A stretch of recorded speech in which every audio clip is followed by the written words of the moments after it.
As the Trump administration continues to carry out its immigration crackdown, American farmers are facing a labor crisis. Greetings, and welcome back to our channel.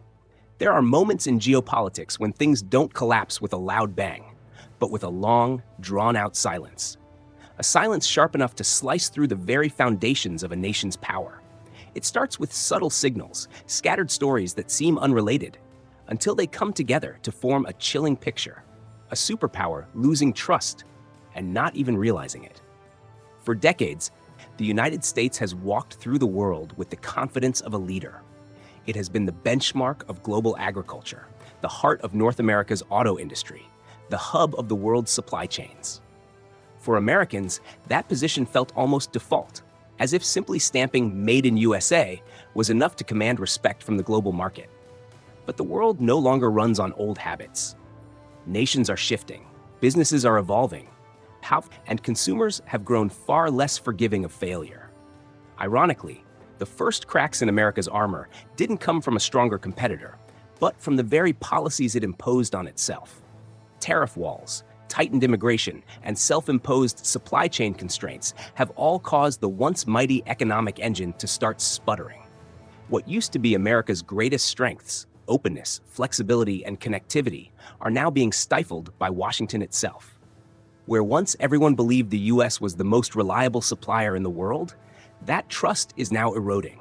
Shipment by shipment returned, factory by factory closing, partner by partner turning away, toward Canada.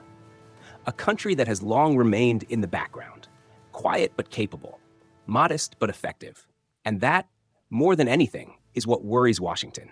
Not that Canada has surged ahead with some grand revolution, but that it merely held steady, while the U.S. plunged into chaos of its own making. Sometimes, a calm and steady silence is more unsettling than the loudest declaration. The story we're about to explore is not one of a nation collapsing overnight. It's the story of quiet fractures, of a shifting trade order slowly pulling away from America, of a world choosing stability over brute strength. And perhaps nothing reflects this fracture more clearly than the global market itself. Once eager to buy American crops, now turning its back, questioning quality, reliability, and whether a superpower can still deliver. This rejection isn't a technical glitch. It's a warning. Because when a country loses trust in its agriculture, the core sector that underpins social stability, it's often the first sign of a much larger crisis in the making.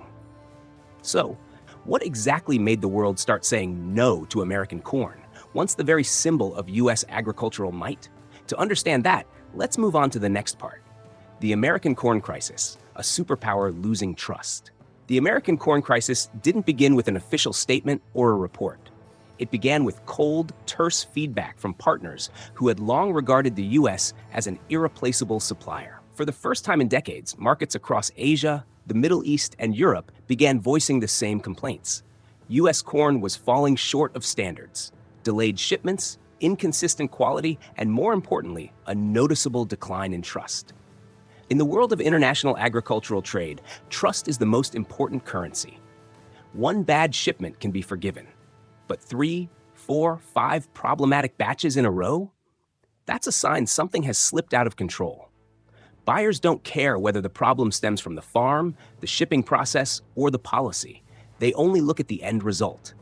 And that result is starting to turn U.S. corn into a product approached with caution. The biggest pain falls on the shoulders of the farmers, those who had long lived by the mindset, "We just grow it. America takes care of the market." But this year, those golden fields have become a burden. Millions of tons of corn are piling up in storage, unsold, undelivered, with nowhere to go. Farmers look up at the skies in October and November, usually the peak export season, with unease. Because they know that when the market no longer believes in your product, a whole year's labor can suddenly amount to nothing. There are 3 reasons behind this troubling situation, and notably, all 3 originate from Washington. Higher tariffs and inspection fees have driven up production costs, making U.S. corn less competitive. Farms are suffering from severe labor shortages due to tightened immigration policies, and an overwhelmed inspection system has led to delays, even spoilage of numerous shipments. A nation as powerful as the U.S., yet a single mistimed policy squeeze can send its entire agricultural system spiraling. And just as America faltered, Canada stepped smoothly, but precisely, into the gap. While Washington debated, Ottawa signed deals. When the U.S. raised tariffs, Canada reduced risks. When U.S. procedures stalled, Canada delivered on time. And within just a few months, billions of dollars in contracts were redirected northward, transforming Canada from a follower into the most reliable supplier. What Canada is selling to the world isn't just corn or barley. What they're really offering is stability, an intangible asset, but a decisive one in global trade. And once customers get used to a sense of no risk, no worry, it becomes very difficult for them to return to the U.S., a place where policy changes with every election cycle. So, the American corn crisis isn't just about a few bad shipments. It's the outcome of an entire structure beginning to shake. As countries that once depended on American supply begin charting new paths, the trade order, painstakingly built over the past 40 years, is now being directly challenged. And America knows it. The agricultural heartland in the Midwest is applying intense pressure on the federal government. Lawmakers can't just stand by while farmers, their most vital political base, fall into crisis. But they're trapped by their own campaign promises about tariffs, protectionism, and Made in America. No one wants to admit fault. But the longer it drags on, the deeper the crisis cuts. And amid all the chaos, it's the farmers who suffer most. Some family farms, 3 generations deep into corn growing, are now contemplating shutting down for the first time ever. Families who once saw agriculture as a symbol of American pride now face the harsh reality of selling land, selling equipment, or borrowing money just to make it through the winter. They're not losing because they don't know how to grow corn. They're losing because they can't withstand the consequences of poor decisions made from above. But the corn crisis is only the first chapter of a much bigger story, a story about the unraveling of America's competitiveness. Because if agriculture, the most stable of sectors, can be shaken this badly, then more complex, costly, and sensitive industries are bound to take even harder hits. And sure enough, that next blow didn't come from a farm or a supply chain. It came from an industry once seen as the pride of America, the auto industry. If the rejection of U.S. corn was a quiet warning, then Toyota's decision to shut down its Lexus production line in Kentucky was the loud, unmistakable confirmation. Global corporations have lost faith in America's business environment. So, what could drive a world-class brand to abandon a factory once hailed as a point of national pride? Why would an icon of North American auto manufacturing go dark without fanfare? And why is their next destination not the U.S., but Canada? The answers lie in the next chapter: the collapse of the American auto industry. Lexus leaves Kentucky. If the American corn crisis was the first misstep that caused the world to lose faith in the United States, then the blow from the auto industry felt more like a punch to the chest, stronger, more painful, and leaving a much deeper mark on the body of the American economy. Because while agriculture may be the country's enduring backbone, the auto industry is its industrial heart. And when that heart begins to falter piece by piece, one is forced to ask, has something truly serious gone wrong? The Lexus plant in Georgetown, Kentucky was once a shining symbol of American manufacturing prowess. Assembly lines glowing through the night, precision-driven robotic arms in constant motion, thousands of workers pouring through the gates each morning. It all painted the image of a strong, industrious, and confident America. Toyota once declared they chose Kentucky because it was the golden land of manufacturing, home to a high-quality workforce, solid logistics, and a stable political climate. But now, none of those reasons hold true. The decision to pull the Lexus line out of Kentucky happened with eerie silence. No farewell ceremony, no press conference, just internal documents filled with numbers that didn't lie. Skyrocketing costs, layer upon layer of tariffs, absurd price hikes on parts, and prolonged shipping times due to red tape. Toyota's financial executives studied the reports for months, hoping things would turn around. But the more they looked, the clearer the harsh truth became. Manufacturing in the U.S. was no longer economically viable. Never before in the history of North American auto manufacturing has a brand like Lexus faced such a difficult choice: stay in the U.S. and bleed losses, or leave to survive. In the end, they chose to leave. Not because they wanted to, but because they had no choice. When the US imposed heavy tariffs on steel, aluminum, and a host of auto components, production costs surged immediately. Each vehicle suddenly became thousands, even tens of thousands of dollars more expensive, purely due to new taxes. Critical components for electric vehicles, like batteries, chips, and structural parts, were slapped with high duties, turning every EV factory into a risky gamble. While Japan, South Korea, and Europe maintained stable policies to attract investment, America created a climate of uncertainty with every new executive order. The workers in Kentucky were not to blame. They kept working hard, held their posts on the line, and hoped for the stability of the past. But in an economy where policy changes every 4 years, hard work alone isn't always enough to keep a factory running. An investment environment that says one thing today and does the opposite tomorrow will make any global corporation hesitate. And just as America became more expensive, more unpredictable, and less consistent, Canada emerged as the perfect contrast. Ottawa didn't make grand promises, but delivered long-term results. There were no surprise tariffs, no politically motivated obstacles for businesses, and most importantly, Canada had a clear strategic vision for EVs, batteries, and the green industry. While the US fumbled between offering incentives and then pulling them back, Canada stayed the course, giving corporations a reliable roadmap they could actually plan around. In Ontario and Quebec, local governments, the federal administration, and private enterprises came together to shape a unified development vision. From battery plants to component factories to EV assembly lines, everything formed a self-sustaining ecosystem. No more scrambling to import chassis, aluminum sheets, or chips from overseas. What global corporations want most is predictability, and Canada is giving them exactly that. And Toyota isn't the only one who's seen this shift. Other companies are quietly moving their investment plans out of the US. One anonymous manufacturer put it bluntly, "In America, you get a tax break today and a tax hike tomorrow. No one can plan for what's coming next year." When instability becomes a constant, departure becomes inevitable. The closure of the Lexus plant in Kentucky, then, is just a symbol of a much larger trend. The US auto industry is losing its competitive edge, right on its own turf. When costs rise, when policy flip-flops, when supply chains are throttled by tariffs, any country with a more stable environment becomes instantly more attractive. And what's most concerning is this: these policies aren't just hurting the auto industry, they're dragging the entire North American supply chain into disarray. Because behind Toyota's decision to shut down the Lexus line lies a far bigger story. One about the tariff war America launched on its own. A war Washington believed would help bring manufacturing back, but in reality is cutting off its own legs.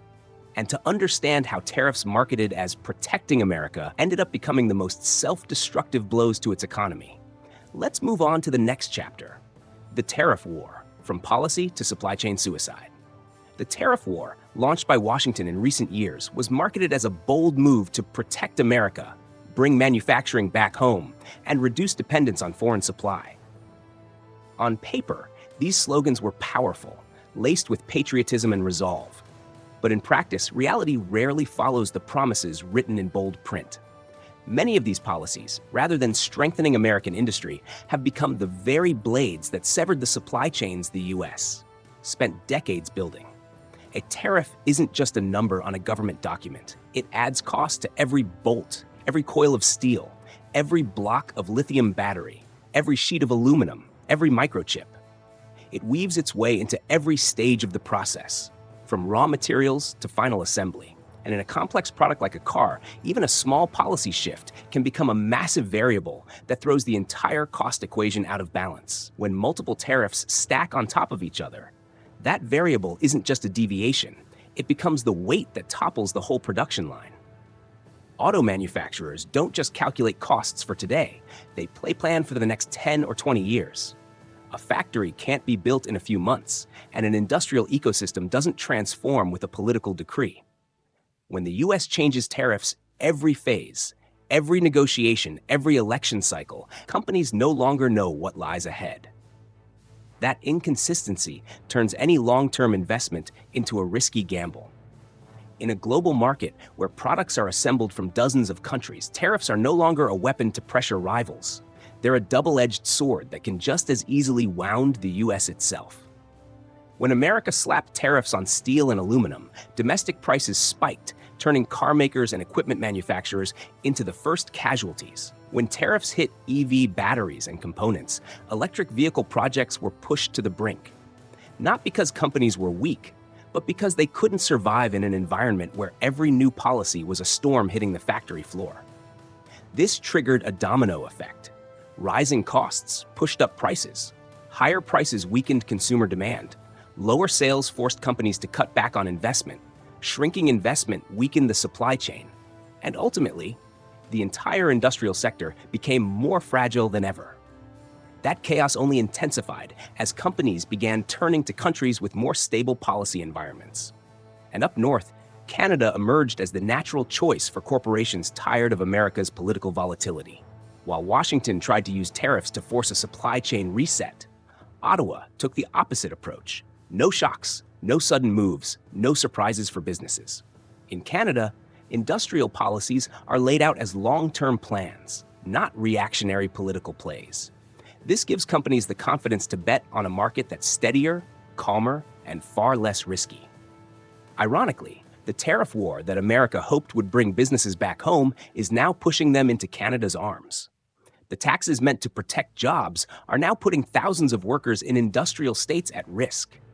Factories that once buzzed in Kentucky, Michigan, and Ohio are now idling or preparing to disappear from the production map altogether. This is what many experts are calling supply chain suicide. Not because America isn't strong, but because it's putting up its own barriers, rendering that strength unusable. No industrial system can thrive if it has to weather policy shockwaves from its own government year after year. And as the US spirals deeper into this self-inflicted chaos, Canada, a nation once seen as America's mild-mannered shadow, is stepping forward as a model.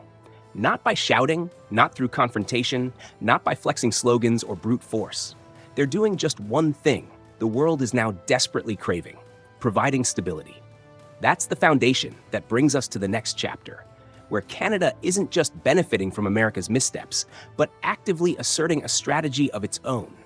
A strategy they've patiently built over years, and which now stands as their greatest competitive edge.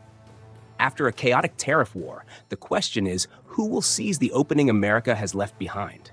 The answer lies in the next chapter, the rise of Canada. Stability is strength. While the United States reels from its whirlwind of ever-shifting policies, Canada has quietly emerged as North America's great paradox, a soft-spoken nation, rarely loud, rarely boastful, yet silently building a foundation strong enough to capitalize on every disruption. Canada's rise isn't a story of speed, it's a story of endurance. Not one of shouting slogans in front of cameras, but of long-term plans patiently executed over many years. In international trade, there are two kinds of power: the power of strength and the power of stability. America belongs to the former, Canada to the latter. But as the world enters an era of constant upheaval, wars, tariffs, supply chain rivalries, trade disruptions, stability has become the one thing global businesses crave most. And Canada understood that early on. Look at how Canada is attracting EV giants, and you'll see how their stability is strength strategy works in real time. They're not using tariffs to force businesses back. They're offering infrastructure, legal clarity, and policy consistency that makes companies want to stay. They're not dangling short-term incentives, but signing 10 to 20-year commitments, long enough to give corporations the confidence to invest in new lines, new factories, new research hubs. And while other nations scramble to adjust their policies, Canada maintains its steady rhythm. Even in agriculture, long considered America's uncontested home turf, Canada is proving that transparency and reliability are more valuable than raw power. As markets began to doubt the quality of American corn, Canada stepped in, not with muscle, but with credibility. They delivered on time, maintained consistent quality, and ensured transparency in every inspection phase. And that consistency gave international partners enough peace of mind to sign long-term contracts, even when Canada's prices weren't the lowest. What's most remarkable is that Canada isn't trying to become a second America. They've chosen their own path, a middle ground nation, non-confrontational, no shocks, no unpredictable swings. They see stability not just as a strategy, but as a national brand. And that brand is increasingly positioning them as the new anchor of North America's trade order. In Ottawa, policy doesn't swing with political mood swings. In Toronto and Montreal, businesses don't have to fear that a new tariff tomorrow will upend their plans. In provinces like Ontario and Quebec, local governments and federal agencies act as two parts of the same engine. When an industrial project is proposed, they don't bicker or overlap. They work together to make it happen. It's this kind of harmony that CEOs value more than any tax break. Because of this strategy, Canada isn't just attracting capital, it's attracting trust, the most valuable currency in today's global economy. A country can grow rich from resources, but only those that preserve trust can be truly sustainable. And as America slowly erodes some of that trust with erratic policy, Canada is becoming the natural destination for supply chains seeking security. The power dynamic in North America is shifting, not with gunfire or political standoffs, but through corporations voting with their wallets.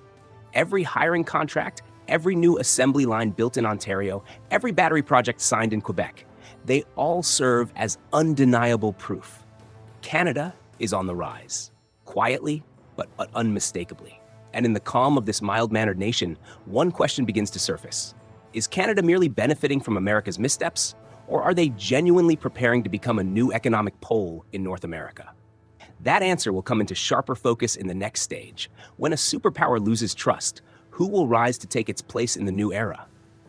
Looking back at North America's recent journey, we see a paradoxical picture. The United States, a nation that once set the gold standard for the entire region, is now struggling to hold on to trust.